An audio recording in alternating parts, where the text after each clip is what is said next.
दोस्तों, मोदी जी को आखिरकार संसद में सीना ठोक ठोक कर क्यों कहना पड़ा कि एक अकेला सब पर भारी। एक अकेला कितनों को भारी पड़ रहा है। सीना ठोक कर यह बात कहते समय उनकी बॉडी लैंग्वेज से तो साफ लग रहा था कि वे कुश्ती के अखाड़े में उतरने के लिए तैयार हैं और सामने वाले पहलवान को ललकार रहे हैं। उनकी भाषा में अहंकार झलक रहा था, गुस्से से चेहरा तमतमाया लग रहा था। बेशक वे एक अकेला सब पर भारी कहते समय इशारा सामने बैठे कांग्रेस और अन्य विपक्षी दलों के सांसदों की ओर कर रहे थे, एक अकेला कितनों को भारी पड़ रहा है। पर उनकी इस बात में गहरा रहस्य छुपा हुआ नजर आया।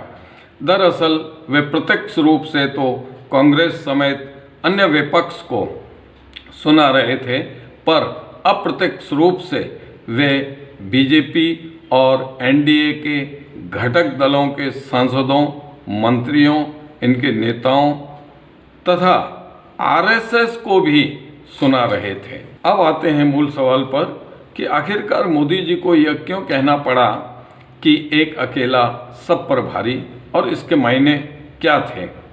दरअसल यह कहकर वह विपक्ष को यह संदेश देना चाह रहे थे कि अडानी के मामले में विपक्ष कितना भी एकजुट क्यों न हो जाए, कितना भी हो हल्ला क्यों न मचाए, चाहे संसद के भीतर या संसद के बाहर, वह अडानी मामले में जांच करवाने के लिए मोदी को बाध्य नहीं कर सकता।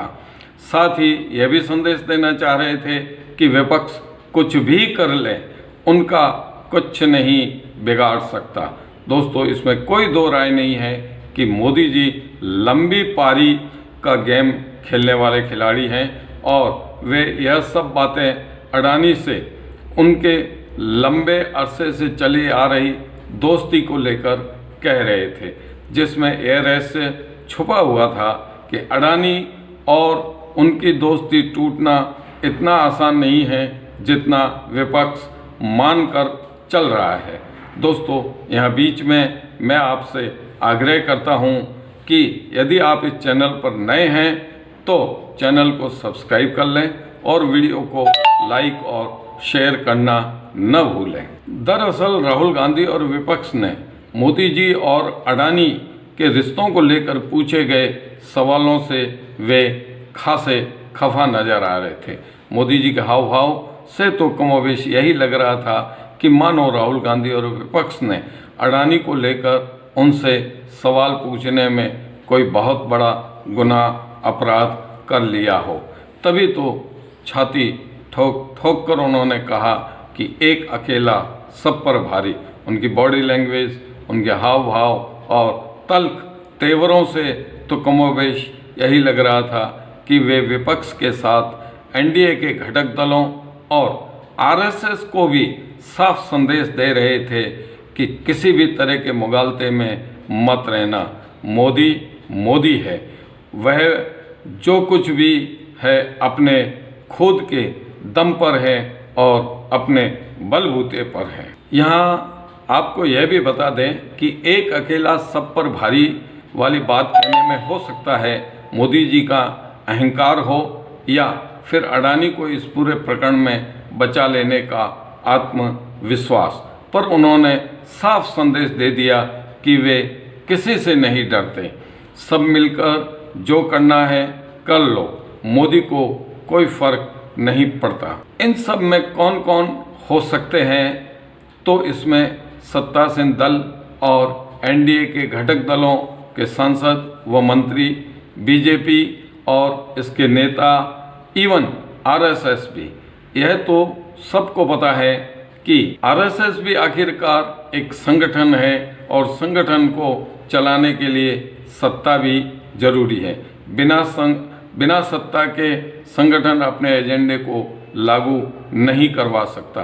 फिर संगठन को चलाने के लिए धन भी तो चाहिए। किसी भी राजनीतिक दल को भी चुनाव के लिए धन चाहिए।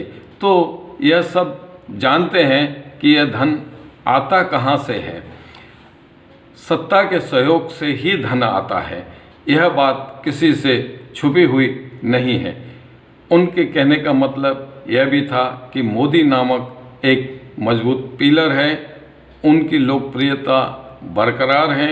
इसी लोकप्रियता की बदौलत वोट मिलते हैं और इन्हीं वोटों के बल पर सत्ता टिकी हुई है। ऐसे हालात में इस मजबूत पिलर को धराशायी करने की कोशिश की तो हश्र क्या होगा, इस पर गौर कर लेना। दोस्तों, इस वीडियो में बस इतना ही। अगले वीडियो में नए एनालिसिस के साथ फिर मिलेंगे। तब तक देवेंद्र रावल को दीजिए इजाज़त। धन्यवाद।